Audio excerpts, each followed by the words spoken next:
and this video is the final presentation for my project, the Smart Dummy. So, a lot of sports have different metrics that you can use to track your progress, different things that you can use to gauge your training by. Martial arts hasn't always had a good source of numbers for that, so that's what this project aims to fix. So, behind me here is a wooden dummy, a martial arts training aid. So similar to how heavy bags are used to work on punches, a wooden dummy is used to work on blocks, counters, punches, grabs, things of that nature. So as you get better at this, you get faster, crisper, but there's no data behind it. So my project will take this and instrument it so that you can have statistics on your hit rate, your reaction time, the force of your strikes, everything that you need to do. So the next part of this video, we'll look at how it works and also have a demonstration. Thank you very much. So in this portion of the video, I'm going to present my solution to the problem of database training for martial artists, which is the Smart Wooden Dummy. So this is my project. So what we've done, I have sensors in each of the 6 main targets of the wooden dummy. 3 arms and a high, low, medium, and low target. And these sensors will light up, buzz when I start the program, and then you hit that target, and then that target will go off, and another random target will light up, and you keep going as different ones light up until the round ends. And then this box will display the total number of hits, the total number of misses, the hit-to-miss ratio, the peak force, the average force, of all the statistics that you would want to know as you're using this machine. So, you can come in, we'll take a look. I replaced the standard wooden arms with PVC, and in each of these I have sensor heads. So my strategy was to use interchangeable, accessible sensor heads that would fit into all these arms in different locations. So this can actually be removed from the arm, interchanged, replaced as needed, so it's accessible. In here is a red LED and a buzzer to indicate which target you need to hit. There's also a -200 to +200 G accelerometer sensor inside of this PVC head. And that sensor is actually one of the best sensors that you can buy that's compatible with Arduinos. It's the kind that they use for measuring rocket acceleration, crash impacts. These were designed to be struck. These were designed for sharp, hard impacts. As a comparison, my phone actually pegs out at about 13 to 15 G's of acceleration, the sensor inside the phone. So each of these 3 arms has that same setup on it. Now, the high, medium, and low sensors on the trunk, those are a little bit different. So the arms, you tell which sensor is being struck by which accelerometer is experiencing the force. Having an accelerometer on each of the trunk's targets, there was a concern about reliability on that, because the entire trunk will shake when hit, so it may be difficult to tell which target was being struck. So the design was, one accelerometer was placed on the back to measure entire trunk shake and vibration. You can see I enclosed it in the very fancy Altoids tin. And the 3 sensors on the front are actually limit switches, custom-made, extremely rugged limit switches. So I was able to take these pads off of the wooden dummy and then put hinges at the bottom of each pad.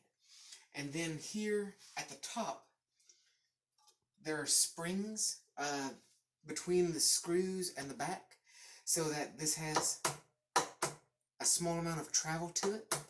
And then there's a metal plate across the back here that makes contact with 2 terminals stuck in the back board.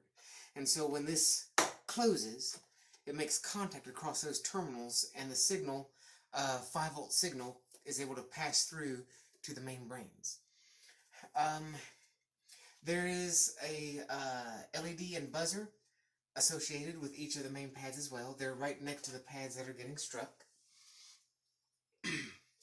The accelerometer back here was mounted in a tin that was lined with moleskin and included a cable tie anchor for strain relief. And these are all encapsulated in the PVC. So as a final design, I'm hoping now that everything works to replace, to glue in place the sensors in here for longevity. At the moment, they are very, very tightly packed with foam and then covered over with tape so that they're still rigid in there, but I can remove them and work on them if it was needed. But fortunately, everything worked, and so I'm going to be switching to that shortly. So this is the main brains of the project, and this is where all of these different wires go to. Let me describe the front first. So we have an LCD screen here, a start button. I have 4 dials here. So this one adjusts the round time. So I can have anywhere from a 0 to 5 minute round. This is speed, or how quickly do I need to hit the target for it to count. So if I wait 4 seconds after it buzzes to hit, then it would count as a miss, depending on what I set here. This is the required force. If I hit it too lightly, it will count as a miss. So here I set how much force is needed for it to count as a hit. And lastly is the calibration dial. The cables here. The cables go into each of the sensors. This is actually 8-conductor shielded cable with a ground wire, because all of the accelerometers are analog signals.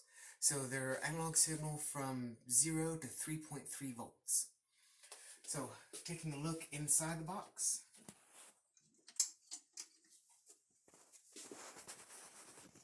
So here's the inside. Let me get a light on. That helps a little bit. There we go. So inside the box we have 3 Arduinos, 1 master, and 2 slaves. So that was needed for 2 reasons. One, the sheer number of analog inputs was too much for any one Arduino, and the speed that I wanted to be able to scan those inputs was greater than would be possible by relying everything on the processing power of 1. So those are the reasons that I had to use 3 Arduinos for this project. So see over here you have the back of the front panel with the LCD screen and the 4 potentiometers for dials. So the potentiometers were placed in series with a like value resistor to create a voltage divider that the Arduinos are measuring. So they're actually sending 5 volts through here, through another resistor down here, and it's measuring the difference between them. These are actually all 3 Arduinos and the LCD are connected using a common serial communications bus called I2C. So I2C is a very fast protocol. It's a very efficient protocol, and it only uses 2 wires for communication, plus a common ground between everything. One of the wires is communications, serial communications back and forth, and the second wire is simply a clock, so just a pulse that the master puts out to keep all devices on the same count. It does have its limitations. It was originally designed for same circuit board communications between components. So it is not a long distance. It doesn't include a lot of error checking, parity checking. So the maximum that you can go is 1 meter. So they did offer some accelerometers that used I2C protocol, but for this application, that would not have been an appropriate use, because as you can see, even this close, they are going more than 1 meter just to get into the box, into the device. Let me see. Alright, so talk a little bit about the programming. Oh, and I also include the grommets on the outside for strain relief to make sure anybody pulling on it or accidentally tugging on it is not going to affect the terminals. And the terminals in here, those are add-ons. So the terminal blocks were an extra part that was bought to go over the standard Arduino. So that kind of gives it the best of both worlds. So I can quickly undo and change things, kind of like a breadboard, as needed, but it's also screwed down. So it has the reliability of like a soldered connection. Um, so it won't just get pulled out of like one of the standard ports in our Arduino.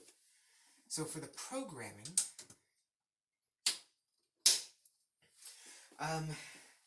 these sensors are actually 3-axis accelerometers. So they can measure X, Y, and Z axis. Now, not sure exactly where or how or from what direction that these sensors will be struck. So if I rely on one axis, odds are, if I'm relying on this axis and get struck this way, I'm going to get an error reading. So I actually did a vector addition inside the Arduinos on all 3 axes. So that technically, if you hit it at a 45, you could actually read higher than the 200 Gs, because you're reading the 200 from both axes and extrapolating out. So the master, when you start the program, will initialize all the variables. It will create the I2C bus and join it. And then it will start to read the voltage differences across these dials and display the scaled values. So the values coming from the dials are from 0 to 2.5 volts. The analog pins inside the Arduinos will output a number from 0 to 1023. And so there's a command, a mapf function in the code, that will take those two numbers and then scale them to whatever range that I need them to be. So I have them currently scaled from 0 to 5 minutes, from 5 second speed down to 0.25 seconds. So whatever I want it to be, I have it scaled in the program to display correctly, even though they're all outputting the same range of voltages. So it's displaying it to the screen, and I'll just continually cycle through that and continually update until you press the start button. When you press the start button, then it'll jump down to the next loop, and it will create a timer. That will start a timer, and then it will just create a random number from 1 to 6. So for the 6 main targets. So if the number is 1 to 3, it'll send it to the slave Arduino for the arms. If it's 4 to 6, it'll send it to the slave Arduino for the trunk. And then after it's sent it, it will poll for a response every 0.1 seconds. And so the slaves will sit there and just wait until they get a number from the master. So once they get a number from the master, then they'll start scanning their respective sensors, and then it'll just sit there and scan. When a sensor is struck and it exceeds the threshold, then it will record and will continue recording for about 60 to 100 milliseconds, which testing was done to show that when a sensor is struck, that's how long it takes to get the peak for that strike. The peak will be somewhere in that 60 to 100 milliseconds. And so it will continually scan, save the highest number from that scan, and once it's finished, if the sensor that was struck, so this is sensor 1, sensor 2, sensor 3, so if number 1 was sent, and this one was struck, then the number did not match the sensor that peaked. So it will return an answer of 1 to the master. If the correct sensor was struck, it will return the peak force. So, going back to the master, it has requested a response. It finally gets a response. If the answer is 1, then it will increment the miss counter and the total hits counter, and then drop through into the next repetition, where it will generate a random number and light up a new target. If the answer is not 1, if it's an average force, then it will increment the counter for total hits, and then it will add the force to the total force. And if it's bigger than its current peak, it'll make it the current peak value for force applied. Let me see. So after it's done that, it will then check the timer to see if the round time is out. If the round time is not out, it'll keep going through the loop. So you just keep hitting targets until whatever time you've set is reached. So say 3 minutes. After 3 minutes, the round timer is exceeded, and then we'll drop down to the next loop where we'll do the math to calculate the average force, peak force, the hit ratio, and then it will scroll through those on the screen here. It will give the statistics for the match. And then after it times out, it'll return to the beginning to start a new round. I believe that's everything about the machine. Of course, if you have any questions, please feel free to contact me, the email, and I'd love to answer those. There is one last thing I want to add to this. The goal for this project was to create a open source, affordable practice device that can be used by martial artists anywhere and built by martial artists anywhere. So with that in mind, a self-imposed deliverable for this project was detailed step-by-step instructions on how to build this project posted publicly online. And so there is a link to that shared at instructables.com. Love for you to go on and take a look at it. And I believe that is everything. So let's get on with a physical demonstration. So over here we have the power switch. So I don't know if you need to adjust to see the screen. There it is, it's initialized, and you have the time, the speed in milliseconds, the force in G, and asking if you want to start. So if I adjust the time, or the speed, I'm sorry, then the amount of time it'll take to time out changes. For round time, let's do about 39-40 seconds is fine. Required force is fine for now, and we'll go ahead and press the start button. Alright, back up. And so, buzzer started, lights light up.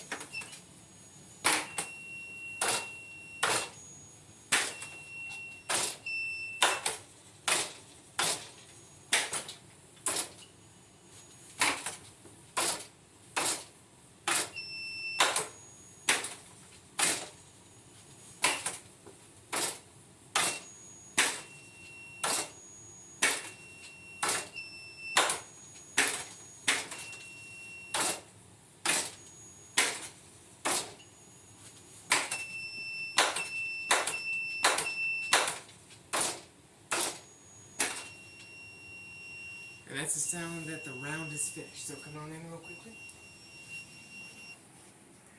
So, total of 41 hits. Missed was 1. The hit ratio is 97%. Peak force was 120 G. The average force was about 41. The reaction time was about basically 1 second. And the impulse was 150. So, I hope you enjoyed my project. I really enjoyed making it, and I look forward to seeing how many other martial artists in different dojos recreate my project.